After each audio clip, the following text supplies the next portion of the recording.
আমাদের বাংলাদেশের আলোচিত একটা শিশু মডেল ছিল, এর নাম হচ্ছে সিমরিন লুবাবা। ছোট্টবেলা থেকে অভিনয় করতো, অর্থাৎ সাংস্কৃতিক পরিবারের একটা সদস্য। কিছুদিন আগে দেখেছি এই সমস্ত নাটক ফাটক বাদ দিয়ে, অভিনয় বাদ দিয়ে সে এখন পরিপূর্ণ আহমদ মুস্তফা বুরকা পরে। বেশ ভালো কথা। আজকে শুনলাম তিনি নাকি 15 থেকে 16 বছর বয়স হয়েছে, একটা প্রবাসী হাফেজ এবং মাওলানাকে বিবাহ করেছে। এই সংবাদটা যখন গোটা দেশের মধ্যে ছড়িয়ে পড়লো, এটা তো দেশের বেশিরভাগ মানুষ এটা অ্যাপ্রিসিয়েট করেছে যে মাশাআল্লাহ উপযুক্ত সময় 15-16 বছর বয়সে বিবাহ করেছে, বেশ ভালো কথা, ওয়েলকাম। কিন্তু আমাদের দেশের বামপন্থী, রামপন্থী, শাহবাগপন্থী এদের মাথা নষ্ট হয়ে গেছে। এরা বলতেছে বাল্য বিবাহ হওয়ার কারণে তার এবং তার পরিবারের কি কি শাস্তি হতে পারে এটা একটু বিবেচনা করতে হবে। দেখেছেন, বৈধ সম্পর্ক করেছে, এখন এদেরকে শাস্তি দেওয়ার জন্য এরা পাইতারা চলছে। পক্ষান্তরে আরেকটা ভিডিও ভাইরাল হয়েছে গোটা সামাজিক যোগাযোগ মাধ্যমে, যে রমজান মাসে এক হিজাব পরিহিতা এক নারী টয়লেটের মধ্যে তার বয়ফ্রেন্ডের সাথে অপকর্ম করতে গিয়ে ধরা খেয়ে গেছে। আমার প্রশ্ন হচ্ছে, সিমরিন লুবাবা বৈধ সম্পর্ক করলো 15-16 বছর বয়সে, এটা নিয়ে তোমাদের মাথা নষ্ট হয়ে গেছে, আর অবৈধভাবে টয়লেটে ধরা পড়লো, এটা নিয়ে মাথা নষ্ট হলো না কেন? কথা ঠিক না বেরিয়ে বলেন? অবৈধভাবে তারা টয়লেটে গিয়ে অপকর্ম কেন করে? কারণ তোমরা পবিত্র সম্পর্কের মধ্যে বাধা সৃষ্টি করে দিয়েছ। এই কোরআনে 1000 বছর আগে ঘোষণা করেছেন। আল্লাহ পাক বলেন, আল্লাযীনা কাফারু ওয়া সাদ্দু আন সাবিলিল্লাহি জিদনাহুম আযাবান ফাওকাল আযাব। এই দুনিয়াতে যারা কুফরি করে, অসাদ্দু আন সাবিলিল্লাহ, আমি আল্লাহর পথে থেকে দেখে যারা বাধা দেয়, তাদের সমস্ত কাজগুলো বরবাদ হয়ে যাবে। আমল নামা সব শেষ হয়ে যাবে, এদেরকে শাস্তির উপর শাস্তি আমি আল্লাহ বৃদ্ধি করে দেব। সুতরাং আল্লাহর পথে, আল্লাহর দেওয়া বিধানের মধ্যে যারা বাধা সৃষ্টি করে দেয় তারা হলো তাগুত। তারা কি? তাগুত। আমরা সরকারের কাছে আবেদন জানাচ্ছি, বিবাহের জন্য এই দেশে মেয়েদের জন্য 18 বছর বয়সে বেঁধে দেওয়া হয়েছে, এই আইন পরিবর্তন করা দরকার। কথা বলেন না ভাই, ঠিক না ঠিক? এই আইনটা পরিবর্তিত হয়ে যাক, 15, 16, 17, 18 যখন উপযুক্ত হবে মেয়েরা তখন বিবাহ দেওয়া হবে।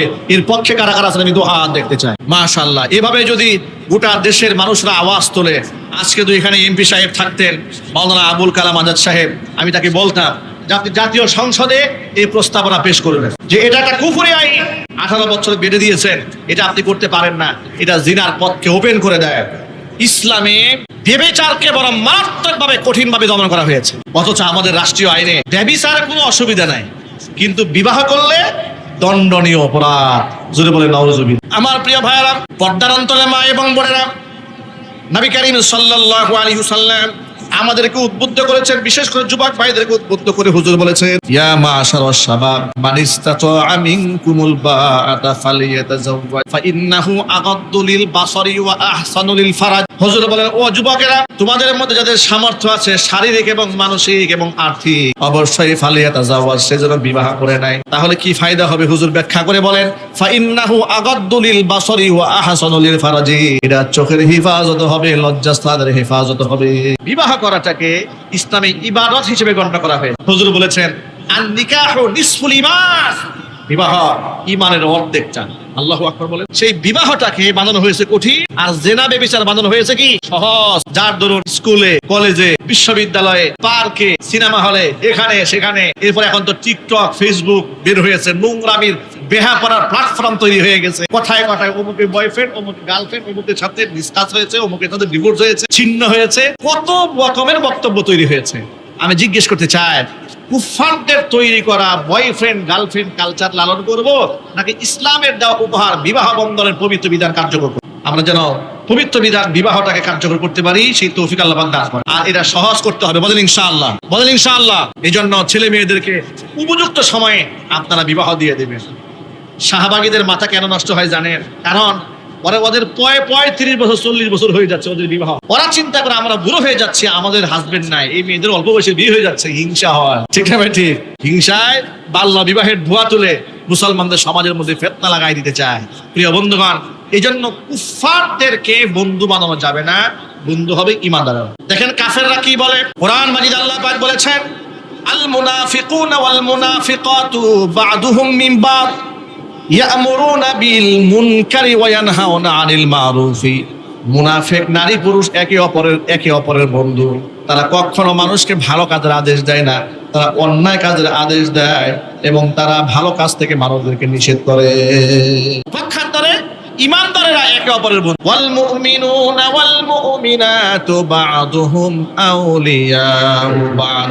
ঈমানদার নারী পুরুষ একে অপরের বন্ধু হিতাকাঙ্ক্ষী। তাদের কাজটা ইয়া'মুরুনা বিল মা'রুফি ওয়া ইয়ানহাউনা আনিল মুনকার।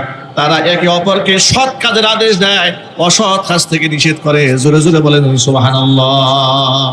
নবীজি সাল্লাল্লাহু আলাইহি সাল্লামের খাসির গোশতের পায়ের অংশটা, রানের অংশটা পছন্দ ছিল।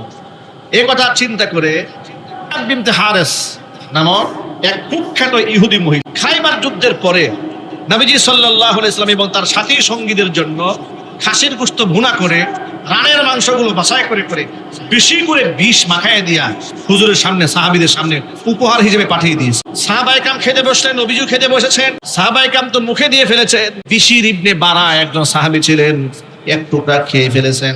অন্যান্য সাহাবী ছাড়া যারা ছিলেন তারা সবেমাত্র মুখে নিয়েছেন, নবীজিও মুখে নিয়েছিলেন।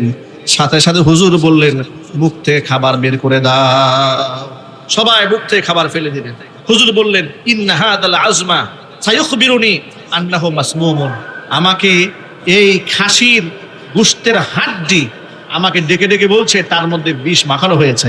চিৎকার দেখুন আল্লাহু আকবার। এটা ছিল রাসূলের মুজিজা। কি ছিল জুড়ে বলেন? নবীজি সাল্লাল্লাহু আলাইহি ওয়াসাল্লাম বিষ থেকে বাঁচলেন, অসংখ্য সাহাবীরা বাঁচলেন, কিন্তু বিশির ইবনে বারা তিনি বাঁচলেন না, তিনি মারা গেলেন। নবীজি সাল্লাল্লাহু আলাইহি ওয়াসাল্লামের সাথে এমন প্রতারণা করার কারণে সাহাবীরা চাইলেন এই মহিলাকে খুন করতে, হত্যা করতে, শাস্তিতে বদলা নিতে। হুজুর তাকে মাফ করে দিলেন। কিন্তু ওই যে বিশির ইবনে বারা যে মারা গেলেন, পরবর্তীতে তার মৃত্যুর কারণে মহিলাকে হত্যা করা হয়েছিল। আমি আপনাদের সামনে এই মেসাল দৃষ্টান্ত উপস্থাপন করাতে গিয়ে কি বোঝাতে চাইলাম? বুঝাতে চাইলাম ইহুদিরা মুসলমানদের নতুন শত্রু নয়, এগুলা যুগ যুগ ধরে পুরাতন শত্রুতা রয়েছে। ঠিক না ব্যাঠিক জুড়ে বলেন? আল্লাহর নবীকে বিষ পানে হত্যা করতে চাইলে ইহুদিরা আরেকটা প্রমাণ শোনেন। নবীজি সাল্লাল্লাহু আলাইহি ওয়াসাল্লামের মাথার 11টা চুল তারা সংগ্রহ করেছে, হুজুরের ব্যবহৃত চিরুনি তারা গ্রহণ করেছে। এরপরে লাবিদ ইবনে আসাম নামক কুখ্যাত মুনাফিক কিংবা ইহুদিদের সাথে তার বিরাট সম্পর্ক ছিল। লাবিদ ইবনে আসাম সেই ব্যক্তি তার কন্যাদেরকে দিয়ে মুহাম্মদ সাল্লাল্লাহু আলাইহি ওয়াসাল্লামের চুলের মধ্যে 11টা চুলে 11টা গিট দিয়েছে, 11টা চুলের মধ্যে 11টা সুই ঢুকিয়েছে। এরপরে যত প্রকার জাদু মন্ত্র আছে, সাহের পরে পরে এর মধ্যে দম করেছে, ফু দিয়েছে, জাদু করে মুহাম্মদ সাল্লাল্লাহু আলাইহি ওয়াসাল্লামকে হত্যা করেছে। মুহাম্মদ সাল্লাল্লাহু আলাইহি ওয়াসাল্লামকে জাদু করা হলো। এরপরে খেজুর গাছের কাঁধির শুকনা ছালের মধ্যে ঢুকিয়ে সেটা বীরে জারওয়ান নামক একটা কুয়া ছিল মদিনাতুল মুনাওয়ারায়, সেই কুয়ার মধ্যে পাথর দিয়ে সেই কুয়ার ভিতরে ফেলে দেওয়া হলো। উপরে পানি, যে পাথরের সাথে তাবিজ আটকায় আছে। অবস্থা রাসূলের এমন হলো, নবীজি সাল্লাল্লাহু আলাইহি ওয়াসাল্লামের স্মৃতি বিভ্রাট হওয়া শুরু হলো। যে কাজ করেছেন মনে হয় কাজ আমি করি নাই, কাজ করে ফেলেছেন, করে নাই, আবার করেন নাই, মনে হয় কাজ করে ফেলেছেন। প্রচন্ড যন্ত্রণা, কষ্ট পাচ্ছিলেন। একদিন দুদিন নয়, টানা 6 মাস হুজুর এতটা কষ্ট পেলেন, অসুস্থ হয়ে পড়লেন। জাদু করা হয়েছে, সাহার করা হয়েছে। নবীজি সাল্লাল্লাহু আলাইহি ওয়াসাল্লাম রাতের বেলায় স্বপ্ন দেখতে পেলেন। হুজুর বিছানায় শুয়ে ঘুমায় আছেন, স্বপ্ন দেখতে পেলেন মাথার কাছে একজন বসেছে, পায়ের কাছে আরেক ব্যক্তি বসেছে। 2 ব্যক্তি বসে রাসূলকে শুনিয়ে শুনিয়ে বলছেন, আর কি হয়েছে, ওনার এত কষ্ট হচ্ছে কেন? একজন আরেকজনকে বলছে ওনাকে জাদু করা হয়েছে। আবার শোনায় শোনায় বলছেন লাবিদ ইবনে আসাম জাদু করেছে, তার কন্যাদের মাধ্যমে জাদু করেছে। 11টা চুল নিয়ে 11টা গিট দেওয়া হয়েছে, এর মধ্যে সুচ ঢুকাই দেওয়া হয়েছে, মন্ত্র পড়া হয়েছে, খেজুর গাছের কাঠির মধ্যে ঢুকাই দিয়া কুয়ার মধ্যে ফেলে দেওয়া হয়েছে। সবকিছু স্বপ্নের মধ্যে দেখায় দেওয়া হলো। নবীজি সাল্লাল্লাহু আলাইহি ওয়াসাল্লাম ঘুম থেকে জাগ্রত হলেন। হযরত আলী কাররামাল্লাহু ওয়াজহাকে সে কুয়ার কাছে পাঠিয়ে দিলে। হযরত আলী রাদিয়াল্লাহু তাআলা আনহু সেই কুয়ার কাছে চলে গেলেন। এরপরে সেখানে গিয়ে কুয়ার পানি সেচলেন। সেচে সে তাবিজ কবজ যা দুর্গন্ধ যা করা হয়েছিল সব উঠাই নিয়ে আসলেন। উঠে আনার পরে একটা একটা করে গিট খুললেন। এরপরে নবীজি সাল্লাল্লাহু আলাইহি ওয়াসাল্লামের কাছে জিবরাইল আলাইহিস সালাতু ওয়াস সালাম 2টা সূরা নিয়ে হাজির হলেন। একটা সূরার নাম সূরাতুল ফালাক, আরেকটা সূরার নাম সূরাতুন নাস। যখন সুবহান সূরা ফালাক আর নাস, ফালাকের মধ্যে 5টা আয়াত, নাসের মধ্যে 6টা আয়াত। কয়টা আয়াত হলো? 5 আর 6 মিলে কটা হলো? 11টা আয়াত যে হলো। গীত দিয়েছে কয়টা? 11টা। আল্লাহ নবী সাল্লাল্লাহু আলাইহি ওয়াসাল্লাম একটা করে গীত খুলছিলেন, আর একটা করে আয়াত পরে এর মধ্যে ফু দিচ্ছিলেন। সুবহানাল্লাহ। 11টা গিট খোলা হলো, 11টা আয়াত পাঠ করে ফু দেওয়া হলো। নবীজি সাল্লাল্লাহু আলাইহি ওয়াসাল্লাম মাথার বৃষ্টিয়া নষ্ট হয়ে গেল। আল্লাহ নবী সাল্লাল্লাহু আলাইহি ওয়াসাল্লামকে জাদু করা হয়েছিল, হুজুরের মাথাকে আল্লাহ ঠান্ডা বানায় দিলেন।